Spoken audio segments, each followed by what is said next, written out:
Bismillahirrahmanirrahim. Assalamualaikum warahmatullahi wabarakatuh. Alhamdulillahirabbil alamin. Wa bihi nasta'inu ala umurid dunya waddin. Wassalatu wassalamu ala asyrafil anbiya wal mursalin sayyidina wa maulana Muhammadin wa ala alihi wa sahbihi ajma'in, amma ba'du. Sahabat Mandala yang kami hormati, kita sudah memasuki hari kedua bulan Ramadan. Semoga kita senantiasa diberikan kesehatan, diberikan umur yang panjang, diberikan terus semangat untuk melakukan ibadah-ibadah di bulan suci Ramadan tahun ini. Kali ini saya akan memberikan atau sami-sami sarang-sarang mengaji bersama-sama. Kitabnya adalah Ad-Durrul Hakim, yang artinya mutiara kebijaksanaan, fil arba'in hadisan 'anil Qur'anil Azim. Jadi di kitab ini ada 40 hadis yang berkaitan dengan Al-Qur'an. Karena bulan Ramadan adalah bulan diturunkannya Al-Qur'an, maka tidak ada salahnya baiknya kita belajar sama-sama hadis-hadis yang berkaitan dengan Al-Qur'an ini. Ayat yang berkaitan dengan turunnya Al-Qur'an sudah seringkali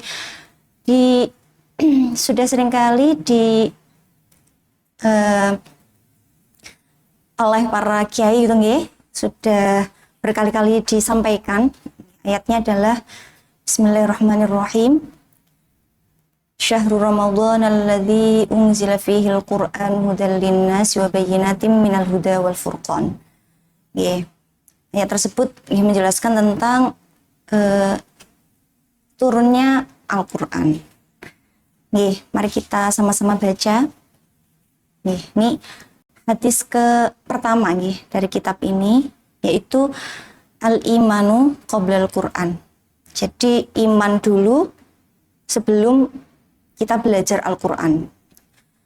Bismillahirrahmanirrahim. An Abdullah bin Umar radhiyallahu anhuma qala ja'a rajulun ila Rasulillah sallallahu alaihi wasallam faqala ya Rasulullah inni aqra'un al-Qur'ana fala ajidu qalbi yaqilu alaihi.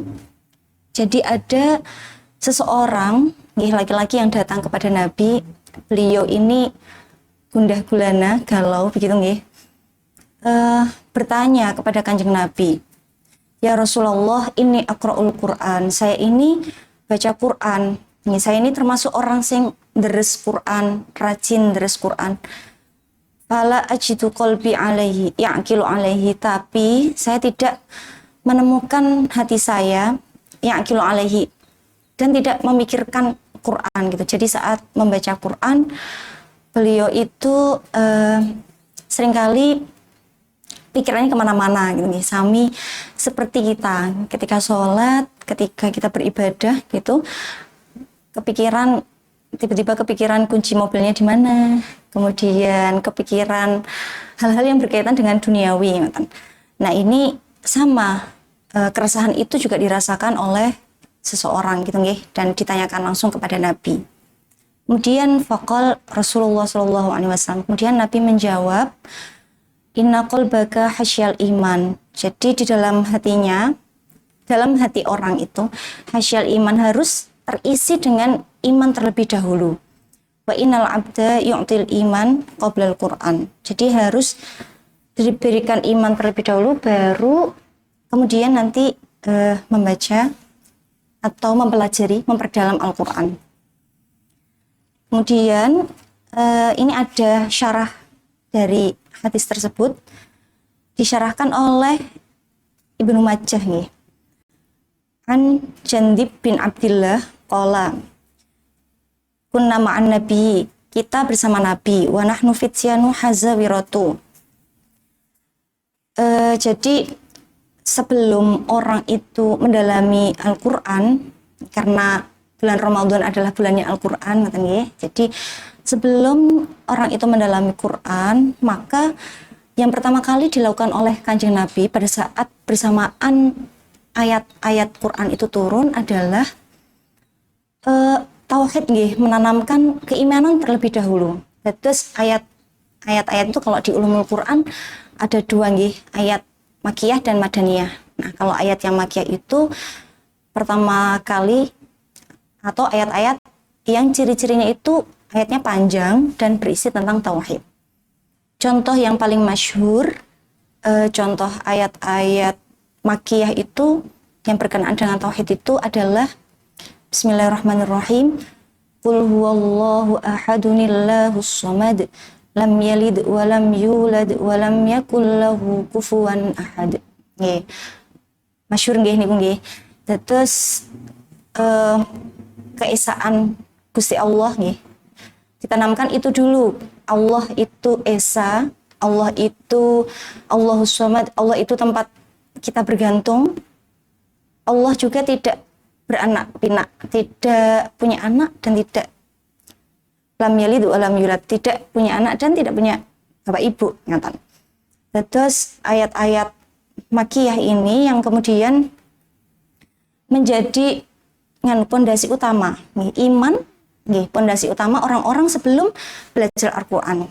Belajar Al-Qur'an itu kan belajar selanjutnya kalau di Madaniyah itu kan belajar hukum-hukum yang berkenaan dengan kehidupan kita sehari-hari. Ya, ada tentang berumah tangga, hukum-hukum fikih jual beli, kemudian hukum berbicara dengan orang yang lebih tua, berbicara dengan orang yang lebih muda, sopan santun, berakhlak, itu kan semua ada dalam Quran. Ya, bagaimana bisa kita mengimani hukum-hukum tersebut, hukum-hukum yang berkaitan dengan kehidupan kita sehari-hari kalau imannya kepada Allah dan Kanjeng Nabi itu belum kuat gitu. Terus di sini nggih, wa nahnu fityanu hazawiratu fata'allamunal iman qabla an nata'allamal Qur'an thumma ta'allamunal Qur'an fasdadna bihi imanan. Terus sebelum orang mendalami Al-Qur'an, hatinya itu harus terisi dulu dengan Quran, harus bersih dan harus baik dulu, ngoten. Kalau hatinya sudah yakin dan sudah bersih, maka Al-Quran akan terasa lebih mudah untuk masuk maknanya. Sebaliknya, kalau belum kuat imannya, orang yang baca Quran, mungkin kita baca Quran sehari-hari gitu, tapi ketika iman kita belum kuat, akan tidak tersentuh, tidak paham maknanya, dan tidak mengubah akhlaknya. Terus kalau ingin akhlaknya lebih baik teras, harus mendalami makna Quran dibarengi dengan menguatkan iman. Terus sahabat-sahabatnya Kanjeng Nabi itu dulu awal-awal masuknya Islam juga yang menjadi landasan utamanya ya imannya lebih dulu, iman kepada Gusti Allah dan iman kepada Nabi Muhammad sebagai orang yang membawa wahyu turunnya Al-Qur'an. Jadi kemudian qala ad-dinu an-nasihatu qulna liman qala Allahu wa li kitabihi wa li rasulihi wa li ummatil muslimin wa ammatahum an-nasihatu ayil khulasu fil iman. Jadi tanda-tanda Quran sudah masuk di hati kita itu adalah bukan hanya dibuktikan dengan kita membaca Quran atau menghafal Quran sudah banyak gitu sudah banyak hafalannya gitu. Tapi juga harus dibarengi dengan semakin takut kepada Allah, semakin hari semakin bisa memperbaiki akhlak baik kepada orang yang lebih sepuh maupun sesamanya. Jadi dari hadis ini dapat kita simpulkan sama-sama di bulan Ramadan ini mumpung berlipat ganda pahalanya membaca Quran. Kalau biasanya satu huruf 10 kali, ini dilipat gandakan menjadi ratusan kali. Jadi bulan Ramadan itu pahalanya berlipat kali ketika kita berbuat baik Tapi kalau berbuat dosa, nih, itu juga dilipat gandakan. Maka monggo sama-sama kita harus bisa melawan diri untuk tidak menahan diri untuk tidak melakukan hal-hal kemaksiatan gitu nih di bulan Ramadan ini. Nih, karena iman-iman di bulan Ramadan harus bisa meningkatkan kualitas keimanan kita dan semakin hari semakin lebih baik lagi. Baiklah Bapak Ibu sahabat Permata Mandala, semoga di hari ini dan hari-hari seterusnya kita terus semangat dalam mengerjakan hal kebaikan di bulan suci Ramadan ini, sholat tarawihnya, beramal solihnya, sodakohnya, membaca Qur'annya gitu nih. Jadi nek di bulan Ramadan ngendikanipun guru kula nggih Kiai Zaki niku lebih baik nih membaca Quran sampai khatam gitu nih. Sampai khatam berkali-kali karena ya mengejar kuantitas dari bacaan itu sembari kita memperdalam maknanya. Baiklah, untuk closing ya, untuk terakhir monggo sami-sami sareng-sareng belajar terus, semangat terus, dan untuk meningkatkan kualitas diri masing-masing. Kurang lebihnya mohon maaf. Kami tutup acara pada hari ini dengan lafal hamdalah bersama-sama. Alhamdulillahirabbil alamin. Kurang lebihnya mohon maaf. Semoga bermanfaat. Billahi taufiq wal hidayah, war ridha wal inayah. Wassalamualaikum warahmatullahi wabarakatuh.